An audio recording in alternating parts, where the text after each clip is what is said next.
একেবারেই নতুন স্বাদের একটা চিকেন স্টেকের রেসিপি আপনাদের জন্য নিয়ে আসলাম। তৈরি করার প্রসেস যেমন সহজ, স্বাদটাও সেরকমই দুর্দান্ত। কাটার পরে দেখেন ভেতরটা কতটা জুসি হয়েছে। আর স্টেকটা খেতে এতই টেস্টি হয় যে এর সাথে সাইড ডিশ হিসেবে কোনো কিছু পরিবেশন করার প্রয়োজনই হবে না। চলুন তৈরি করার প্রসেসটা শিখে ফেলি। গার্লিক দিয়ে রেসিপি, তাহলে গার্লিক মানে রসুন তো লাগছেই। আমি বড় দেখে 5টা রসুনের কোয়া নিয়েছি এবং সেগুলোকে একটু মোটা মোটা করে কুচি করে নিচ্ছি। মোটা করে কুচি করলে রান্নার সময় এগুলো গলে যাবে না, আর খাওয়ার সময় দাঁতের নিচে পড়লে দারুণ লাগবে। আমি কিভাবে কুচি করছি আপনারা স্ক্রিনে দেখতেই পাচ্ছেন। এবার চলে যাই চিকেনটাকে প্রিপেয়ার করতে। আমি একটা চিকেনের পুরো বুকটা নিয়েছি এবং তার অর্ধেকটা এখন এভাবে চাকু দিয়ে মাঝখান থেকে ভাগ করে নিচ্ছি। মাথায় রাখতে হবে টুকরোটার মধ্যে যেন কোনো হাড় এবং চর্বি না থাকে। চর্বি থাকলে রান্নার সময় সেটা পুড়ে গিয়ে তিতা লাগতে পারে। দেখেন জিনিসটা অনেকটা বড় হয়ে গেল। এটাকে বলে বাটারফ্লাই কাট। এখন চাকু দিয়ে ঠিক এভাবে আস্তে আস্তে চিড়ে নিচ্ছি।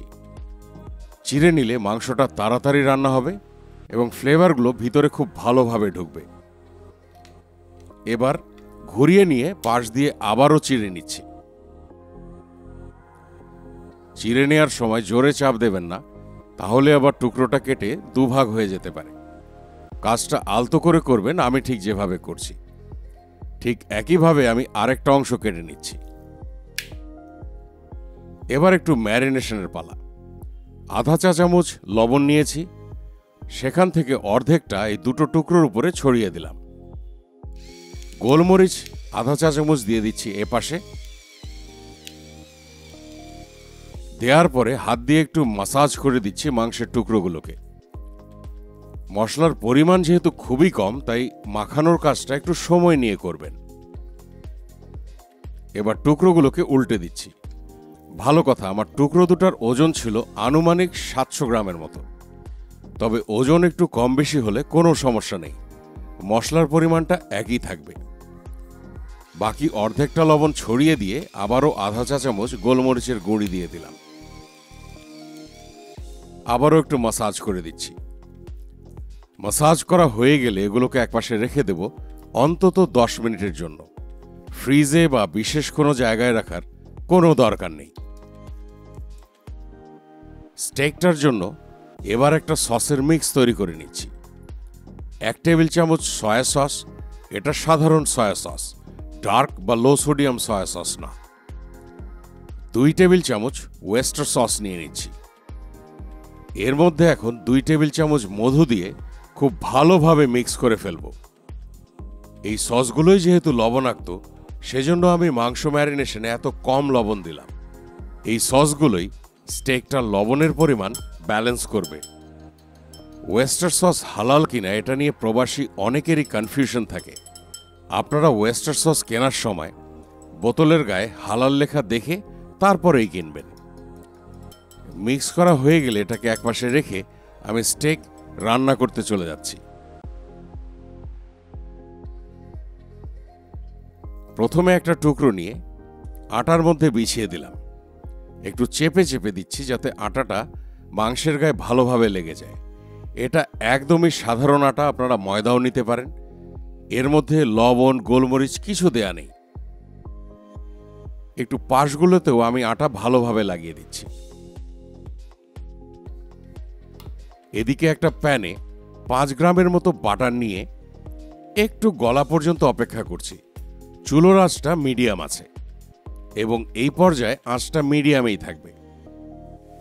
বাটারটা একটু গলে গেলে একটু ঝাঁকি দেব, এতে এক্সট্রা আটাটা পড়ে যাবে। তারপরে প্যানের মধ্যে দিয়ে দেব। দেওয়ার পরে কি করছি একটু লক্ষ্য করুন।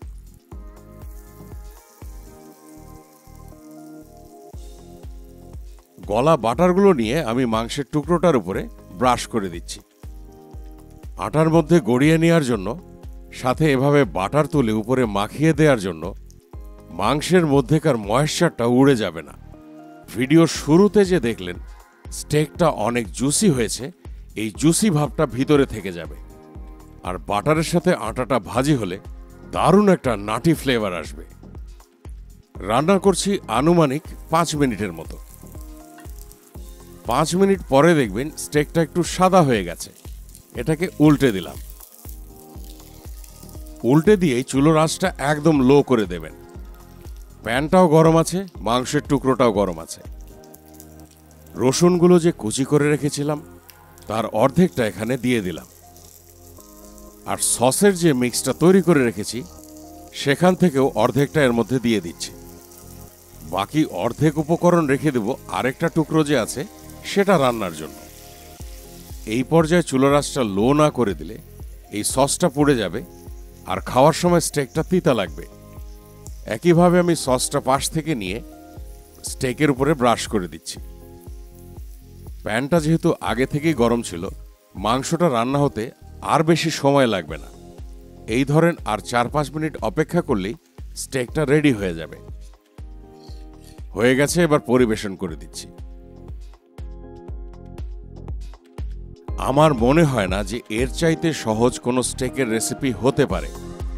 স্টেকটা খাওয়ার সময় আপনারা বুঝবেন কতটা জুসি হতে পারে এই স্টেকটা। এটা টেস্ট করার পর আমার ছেলে বলে, this is the best chicken stake in town. তো আপনারাও যদি এই একই এক্সপিরিয়েন্স চান তাহলে অবশ্যই রেসিপিটা ফলো করে একবার হলেও স্টেকটা তৈরি করবেন।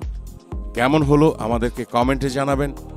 এতক্ষণ সময় দিয়ে সাথে থাকার জন্য সবাইকে অসংখ্য অসংখ্য ধন্যবাদ।